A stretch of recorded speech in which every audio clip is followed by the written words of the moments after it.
holy smokes, it's a Saturday afternoon and I should be out Christmas shopping right now. And instead, I just raced back to my office after a quick interchange with one of my top team members at Savvy Cleaner. I just realized after doing a thousand YouTube videos, we were doing some things wrong. Oh no, I hate this, right?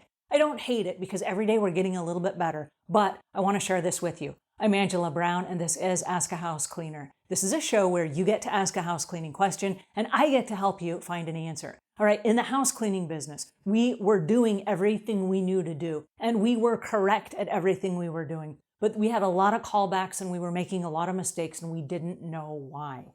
So all of our team members got together. This is early in my career, but we discovered that we needed to tell the customer what the finished job looked like, right? Because we know what the finished job looks like. We just need to educate the customer. And then all of a sudden, as we started trying to work through that and trying to figure out what that looked like, we discovered something beyond. We discovered, wait a second, instead of us, the house cleaners, educating the consumer on what their home will look like when it's clean, what if we have them educate us on what the home would look like when the home is clean? I know, are you with me still? This is pretty exciting stuff, right? So check it out. What we did when we went to the customer's house, we changed one thing. The one thing we changed was we asked the customer, how will you know when the house is clean?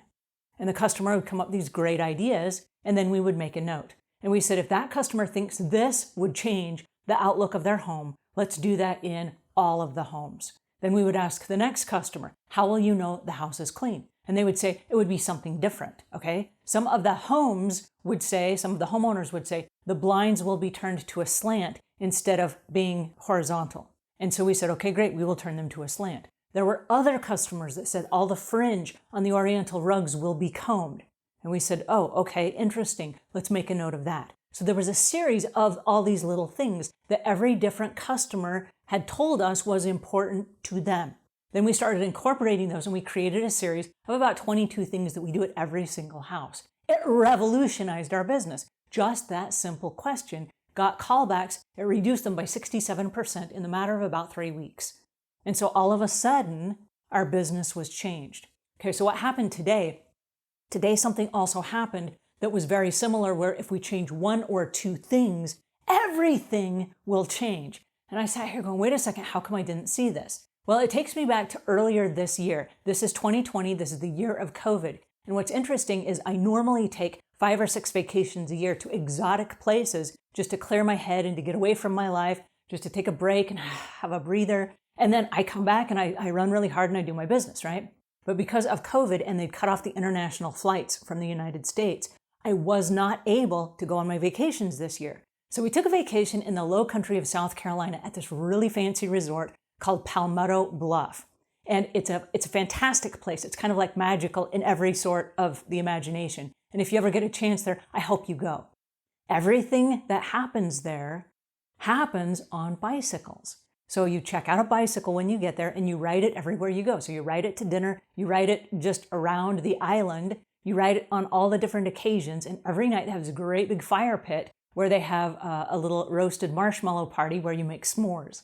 So it's super cool. But there I was on this bicycle, and I noticed that every time I got on the bicycle, the seat was a little bit wobbly. So there I was driving along like the Wicked Witch from the West, and my seat is like turning and moving on me. And I'm like, man, this is sort of uncomfortable. Should I say something? Well, it's this really fancy resort, and you would expect that they would have a working bicycle, right? You have expectations. So I said, this is crazy. I'm going to take this back and I'm going to get another bike.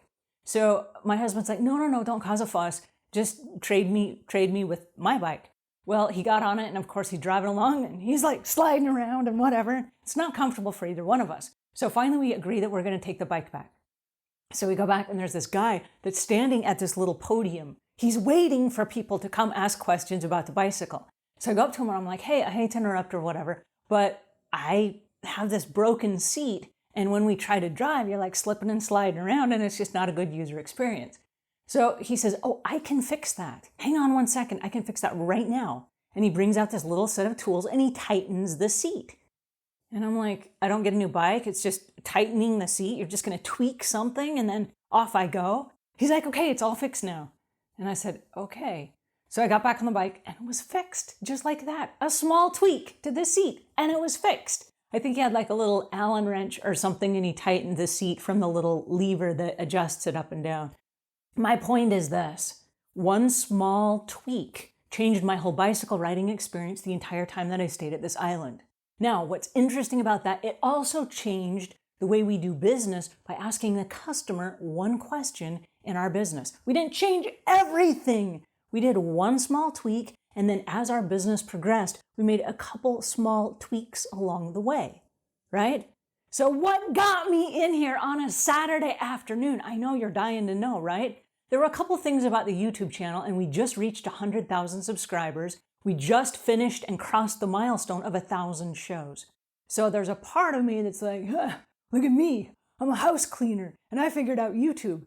And then there's another part of me that's like, holy cow, there's one or two other things we could tweak that would make all the difference in our YouTube show. What on earth have I been doing all this time? Now, wait a second. I know what you're thinking. Don't beat yourself up, Angela. And I'm not, because I started out at the beginning of this show committed to doing a show no matter what.